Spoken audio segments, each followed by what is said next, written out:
Len tvoja láska z prachu nás dvíha do tvojej slávy, z temnoty dní. Bremena lámeš, v tápení síl dáš, uzdravuj nás. Len tvoja láska z prachu nás dvíha do tvojej slávy, z temnoty dní. Bremena lámeš, v trápení síl dáš, uzdravuj nás.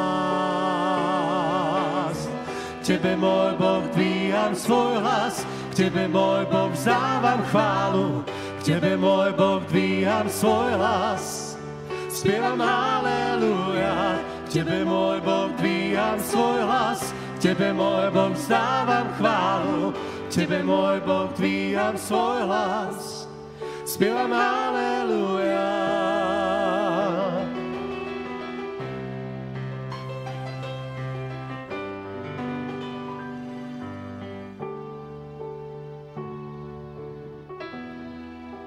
Putá si zlámal, oči otváraš, armáda kráľa dnes začína rásť.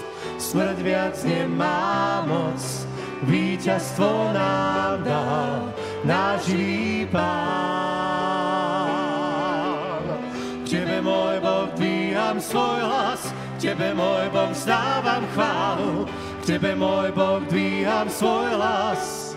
Spievam haleluja, k Tebe, môj Boh, dvíham svoj hlas, k Tebe, môj Boh, vzdávam chválu, k Tebe, môj Boh, dvíham svoj hlas. Spievam haleluja, haleluja, haleluja, haleluja.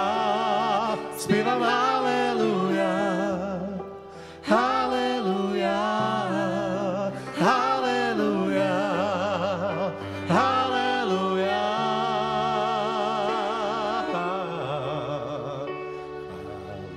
Zním svätý, svätý, svätý. Tvoje meno znie svätý, svätý, svätý. Chválou znie svätý, svätý, svätý.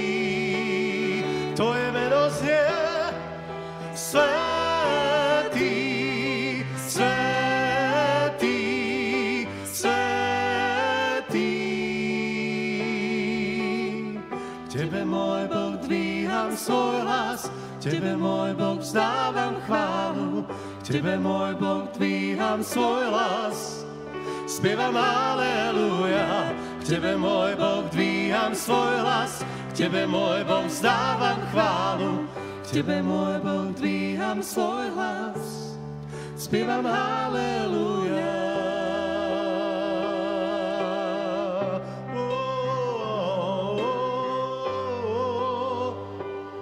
Haleluja.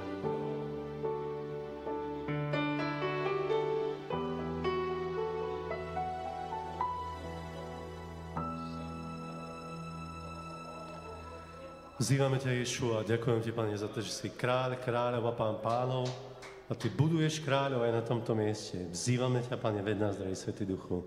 Amen. Amen. Sláva Bohu. Amen. Sláva Pánovi. Tak z Božej milosti sme tu na tomto mieste, modlili sme sa, aby sme prišli na čas a naozaj sme prišli na čas. Takže to je jedno zo svedectv, ktoré nám Pán dal tento deň.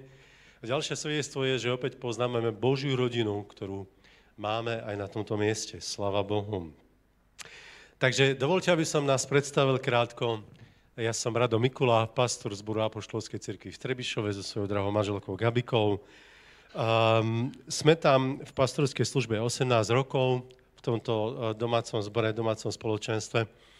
Ale Asi 22 rokov sa už venujem službe duchovného poradenstva, kde sa teda venujeme na osobnej úrovni ľuďom s rôznymi problémami, psychosomatickými, duchovnými, rôznymi kombináciami.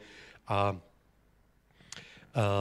teda pred možno 10 rokmi som niekoľko rokov, možno 5 rokov, som takisto pomáhal už ako pastor na Campfeste tam na Slovensku, v Kráľovej Lehote, v službe duchovného poradenstva. No a potom sme začali takú už vlastnú službu kvôli tomu, že sme prežívali, že to máme robiť. A v súčasnosti teda, okrem domáceho zboru v Trebišove, máme školu duchovného poradenstva v Bratislave.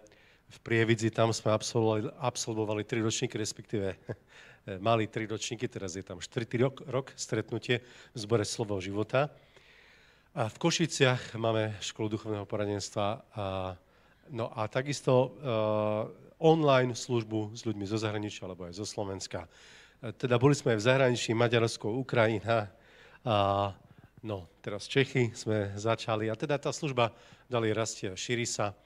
Pred nejakým časom na našom kurze v Bratislave boli bratia a sestry z Prahy a prosili nás, aby sme prišli a začali službu aj tam. A my sme sa modlili, tak sme vnímali, že by sme mali začať službu aj tam. Takže práve zajtra máme v Prahe už s drahou Božou rodinkou, ktorá tam chodí, niektorí sú aj tu medzi nami.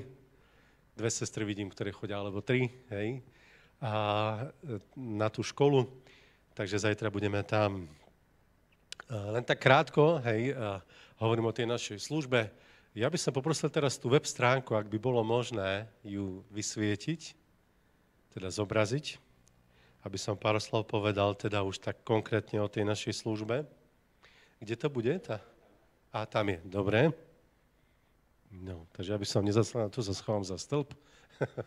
Takže immanuel.sk, hej, to je naša web stránka, krátky príhovor tam mám, ak pôjdete dole, poprosím dole, sa trošku posunieme, tak potom úvodnom príhovore, áno, máme tam akcie, teda aktuálne aktivity, ktoré máme, no a dole ešte, keď pôjdeme, tam sú svedectvá ľudí, čo zažili oslobodenie alebo uzdravenie z rôznych problémov, ak by ste sa chceli pozrieť, nech sa páči.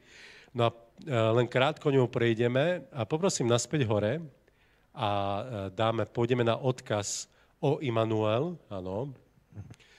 A teraz poďme dole. No a v tomto máme 3 ročníky školy duchovného poradenstva, kde teda sa venujeme tematickým okruhom. Ešte nižšie, poprosím, prejdeme tým. To znamená, že tam je sebereflexia klienta za poradcu Ducha Svätého. Duch Svätý je radca, ktorý nás vedie. A to je taký začiatok služby, kedy človek v sebereflexii potrebuje poznávať sám seba vo svetle Božieho slova a učiť sa slúžiť sám sebe.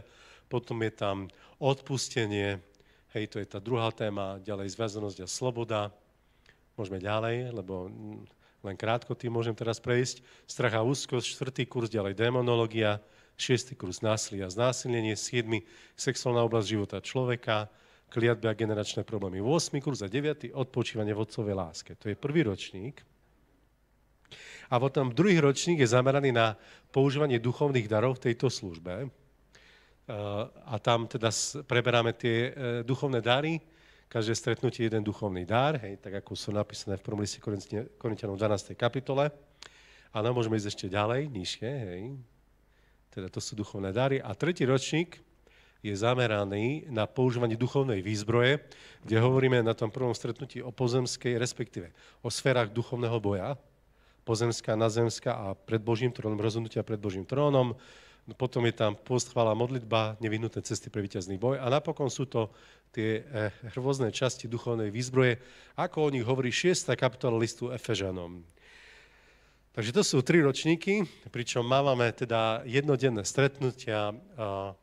V Košice je to škola duchovného poradenstva, tam máme 2 stretnutia za mesiac, večerné stretnutia. A teda počas týchto stretnutí sú tam semináre, diskusie, v prestávke je možnosť budovať vzťahy, spoznávať sa a potom je tam služba, keď si ľudia slúžia navzájom, aj duchovné dary, používanie duchovných darov, teda praktická časť, kde ľudia precvičujú používanie duchovných darov. A potom je tam individuálna služba, kde aj ja, prípadne aj s manželkou, v prípade potreby slúžime ľuďom, ktorí tam sú a potrebujú pomoc. Okrem toho máme teda aj poradenské dni, ktoré sú zamerané na individuálnu službu na tých rôznych miestach, kde slúžime, teda tam už asi tak hodinu sa venujeme každému človeku individuálne. A tak len veľmi krátko, stručne o tej našej službe, ak by ste mali otázky, tak potom kľudne je možné o tom hovoriť. Dostal som sa k tejto službe, lebo takú otázku som dostal pri pici, pri tej večeri, čo sme tu mali už u vás, stihli sme. Ako som sa dostal k tejto službe, respektíve ako to začalo, tak ja som teda po obrátení som mal rôzne psychosomatické a duchovné problémy a hľadal som pomoc a modlil som sa. A potom som sa tak zasvedcoval, pretože som naozaj potreboval pomoc a nešlo to nejakým spôsobom prebojovať, aj keď sa za mňa ľudia modlili. Tak som sa rozhodol ešte ako študent na vysokej škole, že budem v každom voľnom čase tráviť čas s Pánom. A tak som mával asi 7 hodín denne, niekoľko rokov, také modlitby, keď som mal voľno, každý deň som využil. A tam ma Duch Svätý vnáral do tých práv a oslobodzoval ma. Pri mojich individuálnych stíšniach uzdravoval ma a učil ma veci, ktoré my dnes máme v škole, ako to funguje, čo všetko treba robiť. Takže to bola moja osobná taká škola pri Pánovi, ale samozrejme, že teda som rástol v zbore Apoštolskej cirkvi v Košiciach, kde som bol vedúci skupinky, kde som pôsobil v hudobnej službe, potom som pomáhal v zbore Apoštolskej cirkvi v Žiline, vo Vranove nad Topľou a napokon teda 18 rokov sme pastorským párom v zbore v Trebišove. A mal som kedysi dávno, ešte keď som vnímal to povolanie, tak som sa díval ešte aj do literatúry Dereka Princa, ktorý má vlastne toto zameranie, alebo jeho služba má toto zameranie, tak toto bolo tiež niečo pre nás dôležité, kde sme videli istý smer dôležitý, Boží, pre túto službu. No a takisto som študoval v Banskej Bystrici na teologickej fakulte, na Univerzite Mateja Bela a potom v Prahe na Karlovej univerzite Husitská teologická fakulta. Tam som absolvoval teda magisterské štúdium, aby to aj teologicky teda bolo zohľadnené čo najlepšie. Takže takto krátko o nás, ale všetko to je dané na oltár Pánovi, pretože ten, ktorý oslobodzuje a uzdravuje, stále bol a stále zostáva náš Pán. Svätý Duch, ktorý pôsobí ten ako Pán, a keď pôsobí ako Pán, tak prináša slobodu. A to je podstatné. Takže samozrejme, že jemu stále zostáva úcta aj sláva, aj priestor viesť, konať, dokonávať, oslavovať Ježiša Krista, zjavovať pravdy, ktoré, keď sú potvrdené v životoch ľudí v rôznych problémoch, prinášajú slobodu, uzdravenie. Halelujá. Tak ako hovorí Ján 8.32, určite známy verš aj pre vás, nie? Poznáte pravdu a pravda vás oslobodí. Všakže 1. list Timoteovi 2. kapitola, tam zase Pavol apoštol píše, predovšetkým teda prosím, bratia, aby sa diali prosby, prímluvy a tak ďalej, keď to poznáte, hej, za všetkých ľudí, za tých, ktorí sú moci postavení. A tam pokračuje ďalej a hovorí, Božia vôľa je, aby všetci ľudia boli spasení a došli k poznaniu pravdy. A keď podľa Jána 8.32 poznanie pravdy oslobodzuje, a podľa 1. listu Timoteovi 2. kapitoly Božia vôľa je, aby všetci došli k poznaniu pravdy, tak Božia vôľa je, aby všetci došli k oslobodeniu. Ale zároveň, sláva Pánovi, ale zároveň Filipským 2. kapitola, tam Pavol píše, s bázňou a schvením pracujte na svojej spáse. Pracujte na svojom uzdravení. Pretože Pán Ježiš Kristus v tej 8. kapitole Evanjelia podľa Jána, ako sa tam píše, tak neurobil to, čo ako stvoriteľ som presvedčený, že mohol. Že by povedal, teraz vás naraz zo všetkého vyslobodím, poďte tu si posadajte, alebo postavte sa, naraz vás vyslobodím. Nepovedal to tak, ale povedal, poznáte pravdu a pravda vás oslobodí. No a toto je proces, to už je práca na spasení. Ale toto je Boží poriadok a keď ho rešpektujeme, on ako Pán prichádza a spôsobuje slobodu. A dáva nám možnosť získavať prisľúbenú zem pre náš život, pre naše prežívanie, pre nášho ducha, dušu, telo, rodinu, pre našu prítomnosť, minulosť aj budúcnosť. Sláva Bohu. Takže a práve týmto trom oblastiam sa venujeme v tej službe v tých 3 ročníkoch. Takže určite minulosť, prítomnosť aj budúcnosť. Všetky 3 oblasti nášho prežívania sú dôležité. Ak sú vyvážené, osvetlené Svätým Duchom, cez poznanie Božieho slova, nie iba teoretické, ale zjavené. Nechcem povedať, že iba teoretické, pretože teória je dôležitá, aby sme mali vedomosti, ale vo svojej podstate to nestačí. Preto, ako povedal Pán Ježiš v 16. kapitole Evanjelia podľa Matúša Petrovi, keď sa pýta, a za koho ma vy pokladáte? A viete, čo povedal Peter, nie? Čo povedal? Ty si Mesiáš, alebo v slovenskom preklade, ty si Kristus, syn živého Boha. A on vtedy povedal, Peter, ty si veľmi inteligentný a vzdelaný.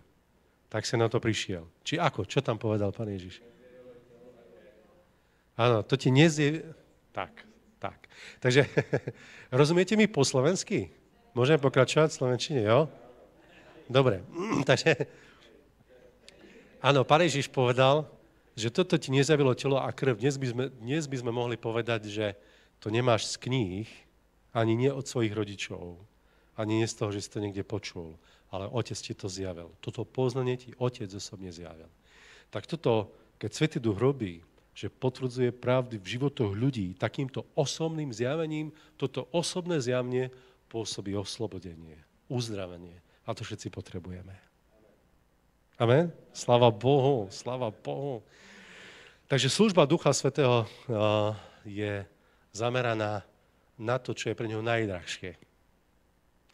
A 10 Božích prikázaní, viete, 20. kapitola knihy Exodus, alebo 5. kapitola Deuteronomium, však tam sa píše o týchto 10 Božích prikázaniach.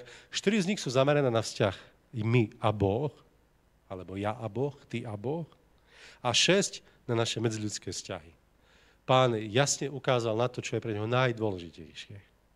Najdôležitejšie pre neho sú vzťahy Boh a človek. Za človeka najviac zaplatil. Všetko pominie. Tak?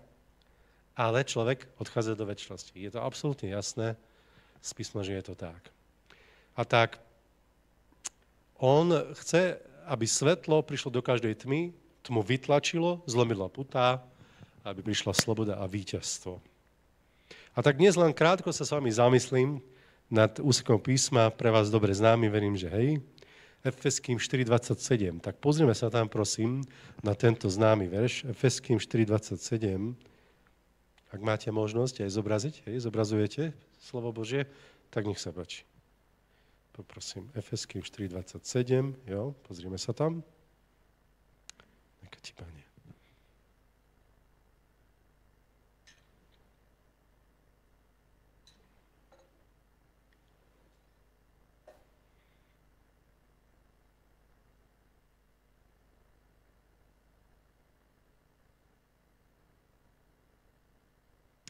Tak to prečítam?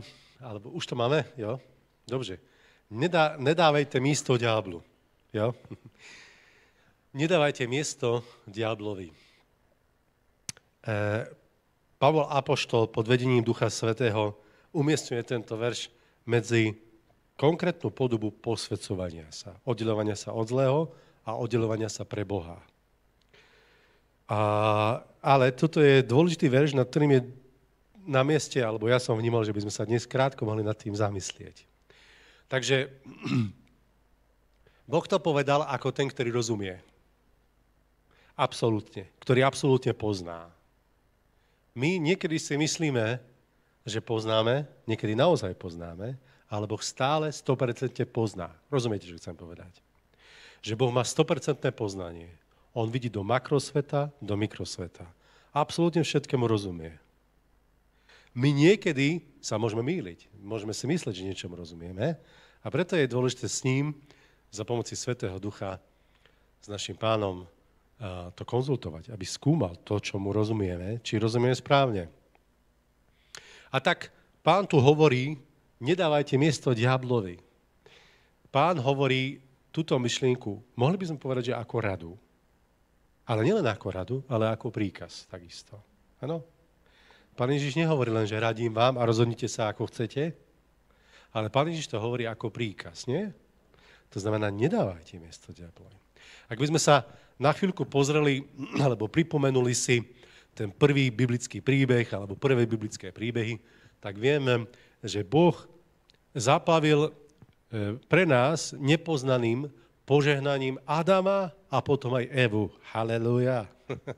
Ja zvyknem hovoriť ľuďom, ktorí sa modlia za životného partnera, že to nebolo tak, že by Adam prišiel k Bohu a povedal by mu, Pane Bože, nie je mi dobre byť samému. Naozaj to spoznávam. Prosím ťa, vyber mi jedno rebro a urob mi Evu. A Boh na to, no vieš čo, Adam, ja som sklamaný. Myslel som si, že budeš úplne spokojný so vzťahom so mnou. Veď ty máš dokonalý vzťah so mnou. A ty chceš ešte nejakého človeka. Adam, buď spokojný s tým, čo máš. Nie. Bolo to presne naopak. Boh povedal človeku, Adam, ty máš síce skvelý vzťah so mnou, máš neporušený vzťah so mnou, ale ja hovorím, ako tvoj stvoriteľ, že ti nie je dobre byť samému. A to je dobre tomu porozumieť. Že my nemusíme Boha tlačiť, aby nám porozumel, že nám nie je dobre byť samému. Lebo to Boh povedal Adamovi. On tomu rozumie. Ale samozrejme, že je to hlboká myšlienka a ja len na úvod krátko teda som ju spomenul, aby sme Boha videli takého, aký je, viac. No a potom Boh teda vytvoril Adamovi Evu. A dokiaľ naplňali tento verš, mali sa skvelé. Bolo tam požehnanie, bolo tam naplnenie, žiadna slza, žiadne trápenie, ale aj v rajskej záhrade bolo pokušenie. Pokušenie tam bolo. Aj keď to bola rajská záhrada, pokušenie tam bolo. To je tiež si dobre uvedomiť. No ale Boh povedal, Adam, Eva, hej, ak to môžem takto povedať, povedal človeku, samozrejme, že ja to trošku parafrázujem pre porozumenie, hej, čiže on vlastne povedal, toto všetko, čo máte, som vám dal. Spočítaj stromy, Adam, koľko ich tu je v tejto rajskej záhrade. Vy si čo myslíte, koľko napočítal? Koľko ich tam bolo? Moc. Stvoriteľ mohol tam mať, koľko len chcel. Však. Takže povedal, pozri, Adam, zo všetkých týchto stromov jedz. Zo všetkých môžeš. Z toho jedného nie. Adam. Lebo keď z neho budeš jesť, v ten deň zomrieš. Zomriete. No a tak pokušiteľ prišiel a oklamal Adama a Evu. Najprv Evu, potom cez Evu aj Adama. A oni dali priestor diablovi. Všetko sa zmenilo. Všetky vzťahy sa zmenili. Ich vzťah k Bohu, ich vzťah k sebe navzájom, ich vzťah k viditeľnému svetu, ich vzťah k neviditeľnému svetu. Všetko sa zmenilo. Hriech všetko zmenil. Dodnes je to tak. Ak ľudia dávajú priestor diablovi, tak hriech všetko mení. Hriech všetko dokáže kaziť. Diabol cez to jednoducho čo robí? Ako hovorí Ján 10:10. Pán Ježiš povedal ako stvoriteľ, zlodej nejde na iné. Nenechaj sa oklamať. Iba aby krádol, zabíjal a úplne zničil. Ale ja som prišiel, aby ste mali život a aby ste ho mali v hojnosti. Respektíve, v gréckom origináli to možno preložiť aj ako v plnosti. Aby ste mali život v plnosti. A tak Pán Ježiš aj dnes, verím, že toto zdôrazňuje. Že on má stále tie dobré úmysly s nami. On o nás dobre rozmýšľa. Viete, to myslenie je kľúčové, v ktorom, keď ľudia dajú priestor diablovi, on začne kradnúť, zabíjať a ničiť. Myslenie. A Boh povedal v Jeremiášovi 29:11, keď to poznáte, Boh tam hovorí, že ja poznám zámery alebo úmysly, ktoré mám s vami. Však. Dať vám takú priemernú budúcnosť. Či jak to povedal Boh? No ako to povedal? Dať vám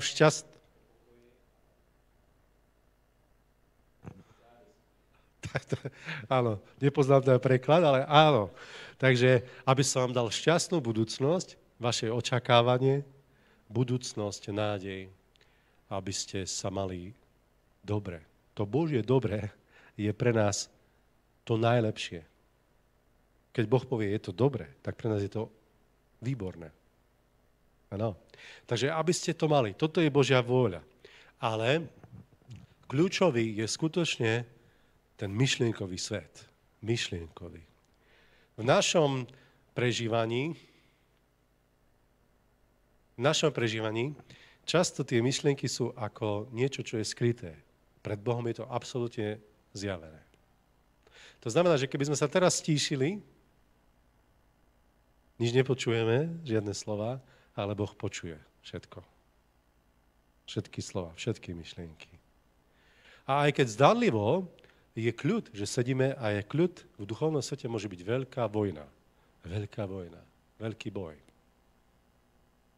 Tak pred rokmi, ešte keď sme teda slúžili vo Vranove nad Topľou, tak mal som takú skupinku, bolo tam možno 10 ľudí, také stretnutie skupinkové a prišiel jeden manželský pár prvýkrát na tú skupinku.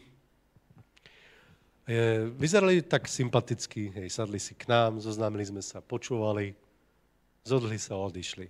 Na druhýkrát prišli zas. Tak sme boli radi. A potom začali k nám chodiť do zboru. Po roku a pol alebo po 2 rokoch mi hovoria: Rado, keď sme prišli prvýkrát na tú skupinku, my sme už boli rozhodnutí, že spáchame samovraždu. Boli veriaci ľudia. A už sme rozmýšľali, ako to urobíme. Či skočíme zo schodov, alebo čo urobíme. Ale modlili sme sa. Povedali sme: Pane Bože, dáme ti poslednú šancu, aby si k nám hovoril na skupinke. A povedali, a boli sme prekvapení, Boh hovoril. A tak sme povedali, to nie je možné. Tak ešte raz. Tak prišli ešte raz na skupinku, zase Boh hovoril. Ja som o tom nevedel, že k ním Boh hovorí. Ja som sa len modlil, aby nás Pán viedol na skupinke. A ja som hovoril to, čo som cítil, že mám hovoriť. Ale Boh tak dobre pozná každého z nás. Pozná myšlienky. A tie myšlienky môžu byť ako vojna, duchovná vojna, ktorá je stále aktívna proti ľuďom. A tak aj proti Bohu. Pretože Boh zaplatil za každého z nás. Pretože nemá nič cenejšie ako nás, lebo nás ocenil najväčším spôsobom. Takže cenejšie nemá na tejto zemi. Lebo za mňa a za teba zaplatil tak, ako za nikoho iného. Sláva Bohu. Amen. Sláva Bohu. Halelúja. Tak ťa pozudzujem, povedz susedovi teraz, že Boh nemá nič cenejšie na zemi ako teba. Môžeš pozbudiť brata.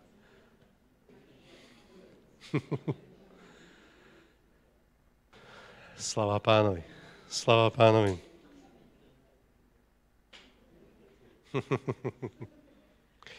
A toto není klišé. Toto nie je iba klišé a nie je to iba psychologické povzbudzovanie sa. Aj keď to je niekedy dobré, hej, ale to je oveľa viac. To je Božia oslobodzujúca pravda.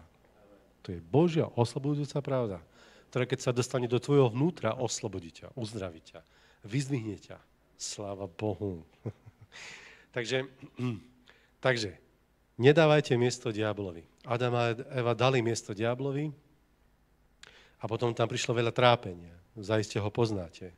Cez všetky možné príbehy. Kain a Abel. Lot a jeho rodina. No a vedeli by sme ďalej pokračovať. Nie? Mnoho príbehov vidíme, čo všetko diabol dokázal robiť, keď dostal priestor. A tak aj dnes Pán hovorí, nedávajte miesto diablovi. On hovorí, to je vaša úloha.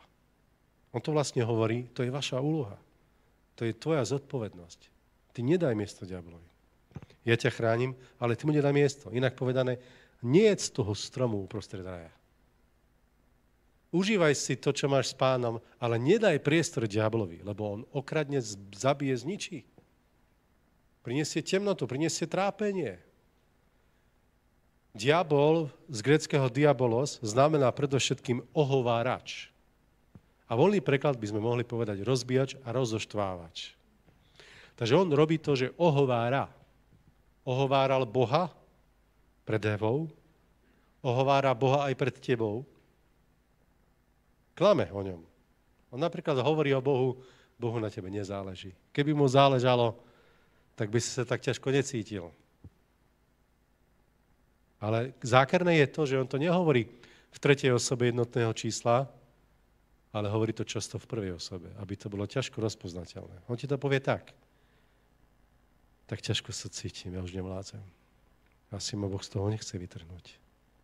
Toto hovorí. Ak to vieš rozpoznať, môžeš začať úspešne duchovný boj. Ale ak to nevieš rozpoznať a podáš sa, tak diabol má priestor, cez ktorý bude kradnúť, zabíjať a ničiť. A A my toto dokážeme odhaliť len za pomoci Svätého Ducha. Bez neho nie. Keď Svätý Duch pôsobí, tak on nás uvedie do každej pravdy. On ukáže, on zjaví to, čo diabol urobil, kde sme mu dali priestor a preto trápi, ničí, zväzuje. Často ide o to, že ľudia už si nesú so sebou dôsledky minulosti. Aj generačne, pretože sa niečo prenieslo z generácií pred nami. A ľudia kvôli tomu sa majú ťažko. A často ani nevedia, že to je kvôli tomu. A často mnoho rokov sa takto trápia. Potrebujú pomoc Svätého Ducha. Potrebujú pomoc Svätého Ducha. Mnohokrát som sa modlil s ľuďmi, ktorí už boli vo vyššom veku, ale v ich vnútri bolo umúčené dieťa. Utrápené dieťa. A bolo potrebné s tým utrápeným dieťaťom jednať, aby bolo uzdravené. Pretože aj v dospelosti človek môže prežívať trápenie ako dieťa. To isté, čo mal niekde v izbe, keď bol sám a cítil sa opustený, stále sa tak cíti. To isté, čo cítilo to dieťa, keď bolo v škole a sa možno z neho smiali spolužiaci, pretože ešte nemali intelektuálne vybavenie, aby vedeli, že aké je to škodlivé, tak sa smiali. Tak to hlboké odmietnutie sa zapísalo do ľudí a dodnes sa ľudia cítia odmietnutí. A potrebujú uzdravenie. Duch Svätý tomu rozumie. My sa tomu venujeme na kurzoch. Aj v osobnom poradenstve, aby ľudia prežili oslobodenie. A tak nedávajte miesto diablovi. Hovoril som, že v tých myšlienkach tam on začína. Takisto pôsobí cez pocity. Inak povedané, že je to ruka v ruke spolu. Pocity, myšlienky. Niekedy skôr pocity, niekedy skôr myšlienky. Ale on takto tlačí na ľudí. A keď to ľudia pripustia do srdca, tak on získava priestor, aby človeka trápil. Tak aj dnes sa chcem modliť za niektorých, alebo tak, ako budem vnímať. Aby tma odišla a prišlo svetlo, aby bola sloboda v niektorých oblastiach. Ale je dôležité, aby sme si uvedomili, že tvoje myšlienky sú kľúčové, ako rozmýšľaš. Ako rozmýšľaš o Bohu?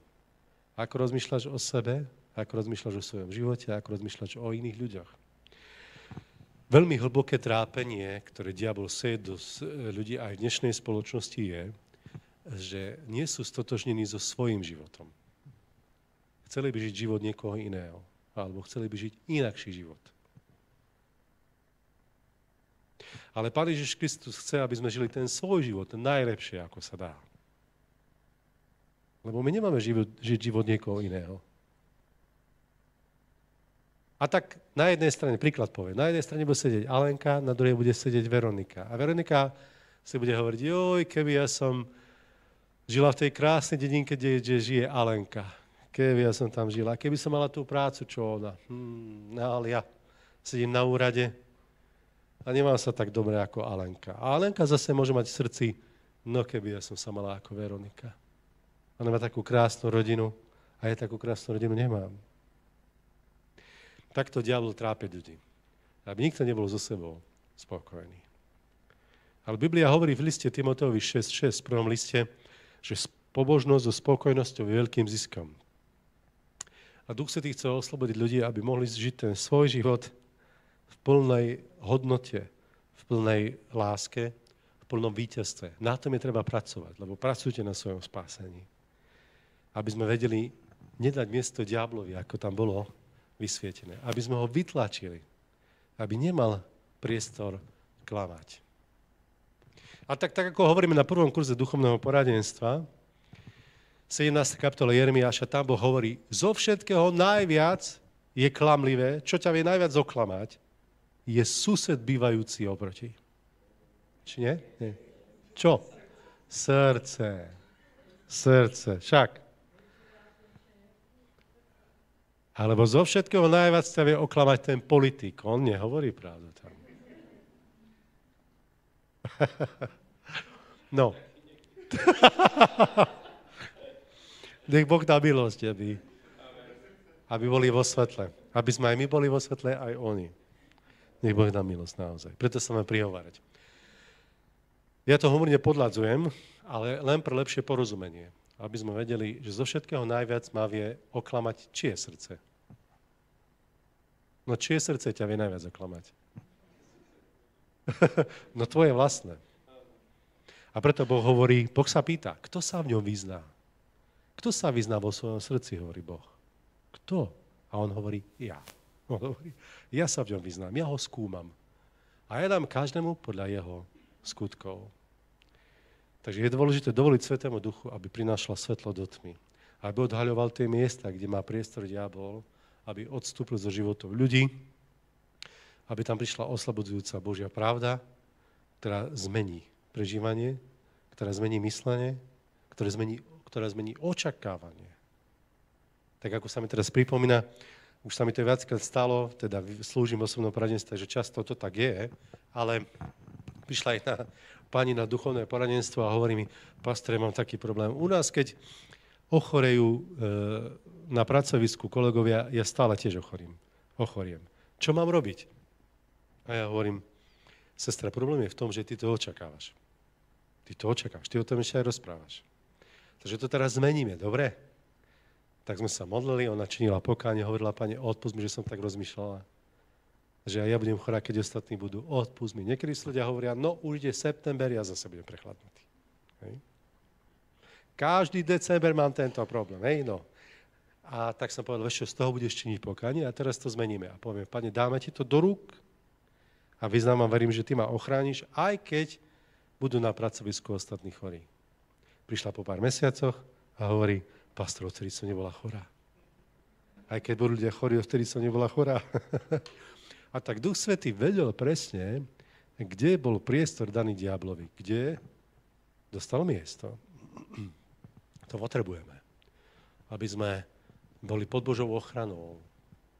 Aby sme boli pod Božou ochranou. Viackrát som sa modlil za ľudí, ktorí mali aj zhubný nádor, rakovinu. A u viacerých ľudí to bolo kvôli tomu, lebo chceli zomrieť. Lebo do ich života prišiel tlak a kvôli tomu si prijali zomrieť. Tak mi jeden služobník tiež povedal, osobne. Povedal mi, Rado, ja viem, prečo som dostal rakovinu. Lebo ja som chcel zomrieť. Ja som si to prijal, keď mi bolo ťažko. A tak Duch Svätý vie, kde sme dali, nech nás Boh chráni, amen? Nech nás Boh chráni. A aj nás chráni. Aj cez to, že to teraz počujeme. Aby sme nedali priestor diablových myšlienkach. Pretože on presne toto chce. Aby dostal potom viac priestoru. Aby okrádol, zabil, aby zničil. A Pán Ježiš prišiel, aby sme mali život a aby sme ho mali v hojnosti. Amen? Aby sme žili ten svoj život najlepšie, ako sa dá. Najlepšie, ako vieme. Ďaká ti, Svätý Duchu. Ďaká ti, Svätý Duchu. Halelúja, Pane. Ďaká ti, Svätý Duchu. Ďaká ti, Pane. Glorify Jesus, glorify Jesus, glorify Jesus.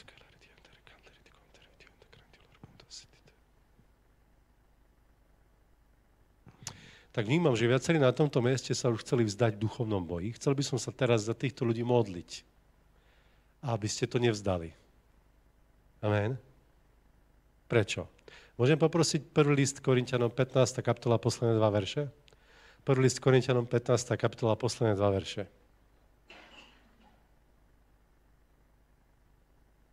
57 a 58.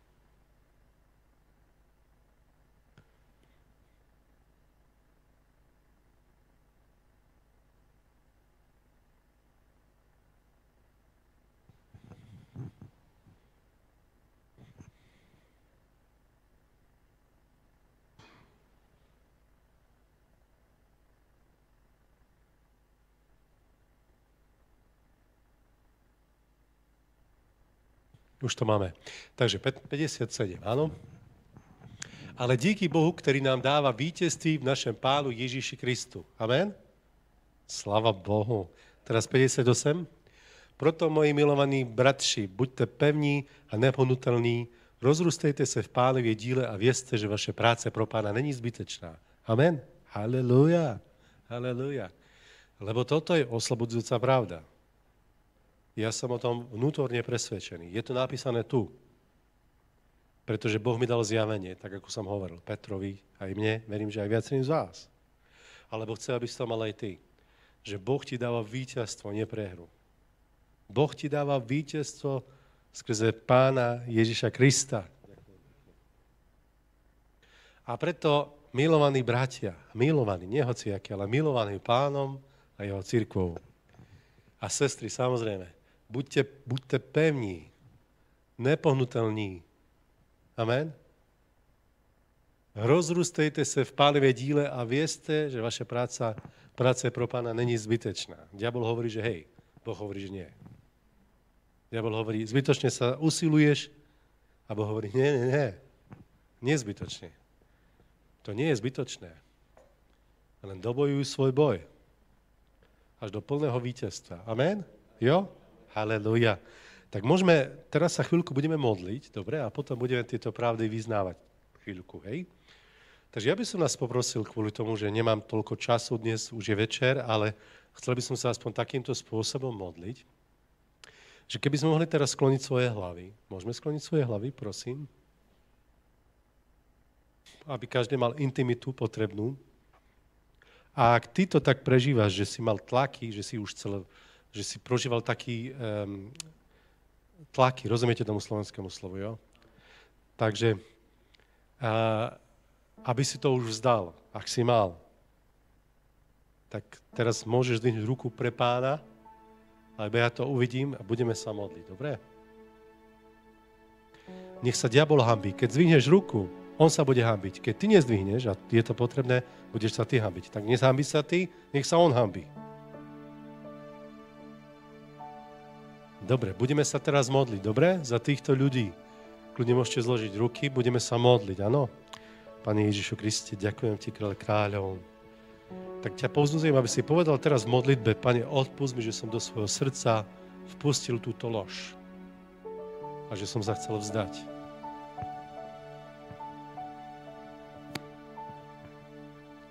Povedz, zriekam sa tohto myslenia teraz.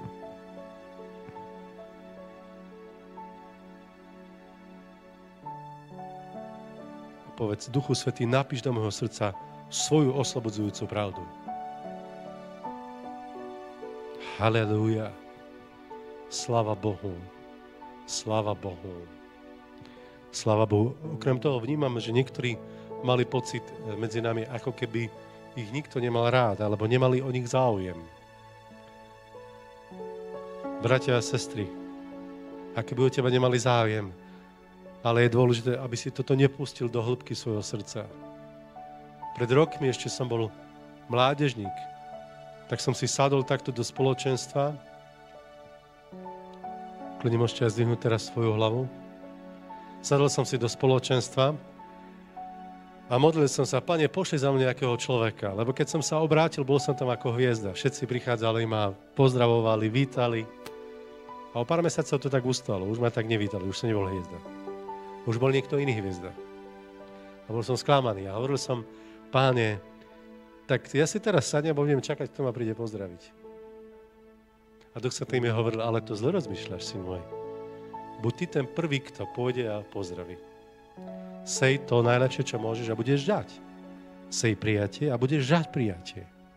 Nečakaj ty prvý, ale ty prvý daj. A tak to robím dodnes. Snažím sa teda. A vidím, že Boh je verný vo svojej žatve. Amen. Nedovol diablovi, aby ťa okradol túto aktivitu rozdávať lásku a potom príjmať lásku. Amen. Tak sa modli, povedz Pánovi, Pane, odpúšťam ľuďom, že sa ma nevšímali, keď som to čakal, pozbudzujem ťa. Odpúšťam. A nechcem sa zatvrdzovať v srdci. Ďakujem ti za spoločenstvo, do ktorého patrím. Halelúja.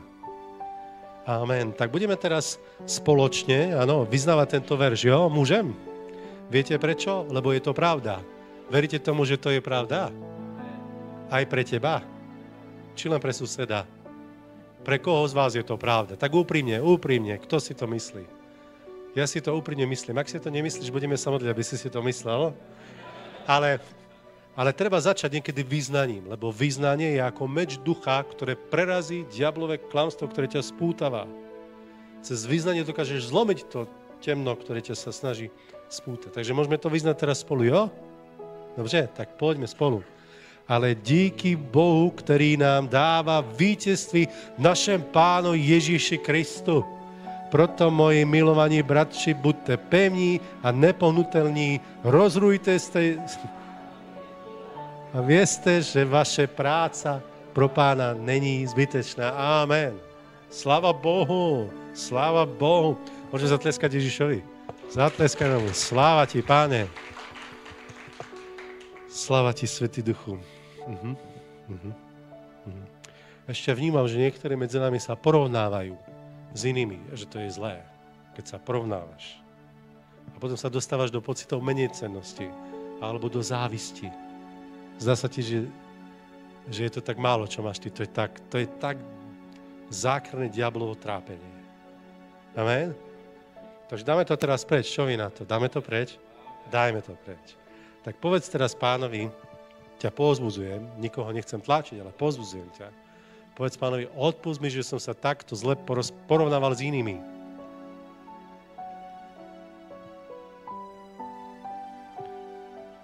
Očisti moje srdce, Pán. Ďakujem ti, že máš dosť požehnania aj pre mňa. Amen. Takže, bratia a sestry, Pán má dosť pre každého však. On nemá menej, že dal niekomu inému. On jemu stále zostáva dosť. Amen. Nech Boh dá milosť, aby si to mal hlboko v srdci zapísané. Vďaka ti, Svätý Duchu. Vďaka ti, Svätý Duchu. Vďaka ti, Svätý Duchu. Pane, vďaka ti. Pane, vďaka ti. Duchu Svätý, vďaka ti. Tak, bratia a sestry, dnes som vnímal, že by som mal takto krátko slúžiť týmito myšlienkami a modlitbou. Ja tu ešte pár minút budem, takže ak by ste chceli niekto prísť aspoň na krátku modlitbu, tak nech sa páči, príďte. Možno asi niekde tu vpredu. Hej, si sadnem a budem sa vám krátko venovať. A tak som rád, že som vás mohol spoznať. Nech vás Boh veľmi požehná. A škoda, že tu nie je brat Pavel. Viem, že on to tak plánoval, aby to bol, len potom to nejako sa zmenilo, že musel ísť už dnes, písal mi, do Prahy. Možno sa s ním zajtra v Prahe stretnem. Každopádne vás Boh požehná. Ak Pán dá milosť a my prídeme medzi vás, tak sa budem tešiť. Nech vás Boh veľmi požehná. Amen. Amen.